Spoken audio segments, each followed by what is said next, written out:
Hi, my name is Jennifer Duffel, and I am submitting this video for project number 2, and I chose choice number 4.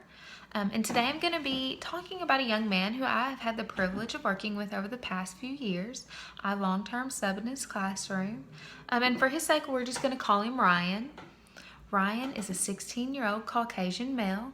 He comes from a very low socioeconomic family and background. He does not know his father. His biological father has never been in the picture, so a single parent household. And him and his siblings tend to change schools often. Ryan is also autistic. And with autism, he lacks severely in social skills, but also in daily living skills, such as simple things like changing outfits day to day, washing his hair, brushing his teeth. Can't do it. Ryan also gets really nervous in groups of people. If you put him in a group of people, especially when he doesn't want to be, he tends to completely shut down. One of the things he does often is there's this coat that he wears, every day, summer or winter, and he pulls it over his head and refuses to talk for the rest of the day. If you continue to push and prod at Ryan to get him to do something that he doesn't want to do, he's prone to outbursts of anger. But one of the things that Ryan loves to do and is good at is video games. He's so good on the computer and he enjoys it. But along with Ryan's autism, one of the things we've discovered is he cannot do pen to paper assignments.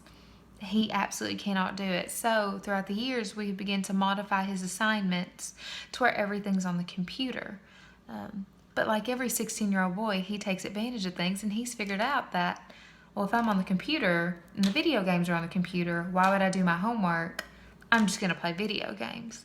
So with this problem, you try to get him to stop, and he refuses. He either shuts down or he gets really angry.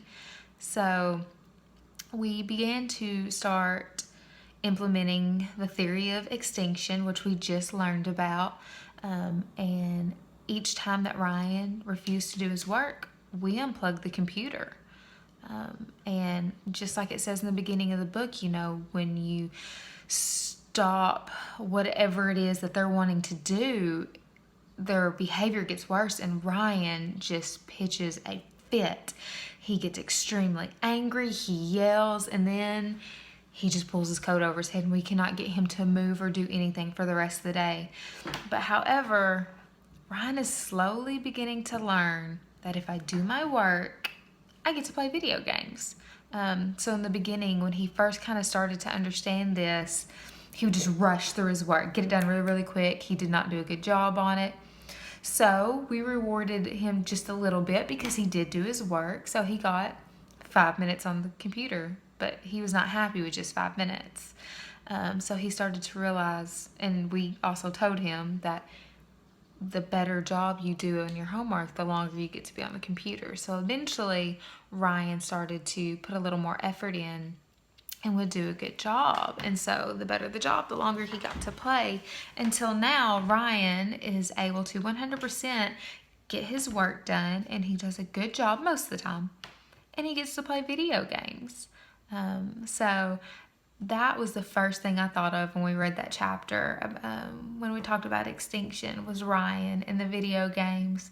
And it's something we've been implementing for a while and continue to implement. We still struggle, but we progressively see him taking steps forward. So it's really exciting. Anyways, I hope you've enjoyed this. I hope I explained myself thoroughly. And I look forward to learning more from your class this semester. And once again, thank you for having me.